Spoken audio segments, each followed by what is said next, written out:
لیلۃ القدر کی ایک نشانی صحیح حدیث میں آئی ہے، وہ ہے کہ جب یہ رات گزر جاتی ہے، صبح سورج طلوع ہوتا ہے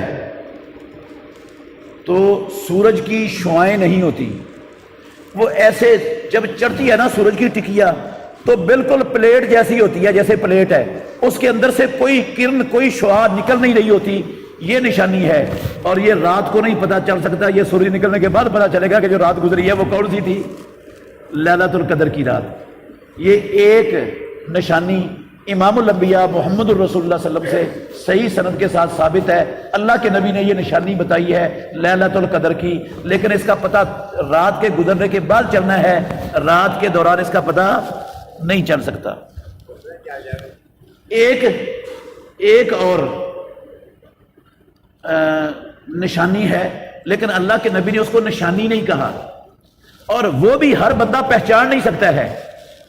وہ آتا ہے حدیث میں کہ وہ جو رات ہوتی ہے نا، نہ زیادہ گرم ہوتی ہے نہ زیادہ سرد ہوتی ہے، وہ معتدل قسم کی ہوتی ہے، معتدل قسم کی ہوتی ہے، نہ زیادہ گرم ہوتی ہے نہ زیادہ سرد ہوتی ہے، نہ گرمی کی شدت نہ سردی کی شدت، معتدل قسم کی ہوتی ہے، درمیانی سی۔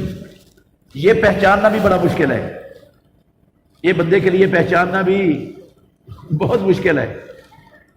اکثر راتیں ایسی ہوتی ہیں موسم کے حساب سے، آج کل موسم ایسا ہے، نہ زیادہ گرمی نہ زیادہ سردی، تو کیسے بندے کو پتہ چلے گا کہ یہ کون سی رات ہے؟ باقی یہ جو لوگوں نے بنایا ہوا ہے کہ اس رات میں کتے نہیں بھونکتے، اس کی کوئی بات نہیں ہے، کتاب و سنت میں کوئی نام و نشان نہیں ہے اس نشانی کا۔ اور بعض نے یہ بنائی ہوئی ہے کہ جو چیزیں ہوتی ہیں نا، یہ سہاگا ہے، یہ سونے کا بن جاتا ہے رات کو، اس کو جو کھالے میں پانی بہ رہا ہے وہ سارا دودھ بن جاتا ہے، یہ نشانی ہوتی ہے۔ کتاب و سنت میں ایسی بھی کوئی نشانی کا وجود نہیں ہے۔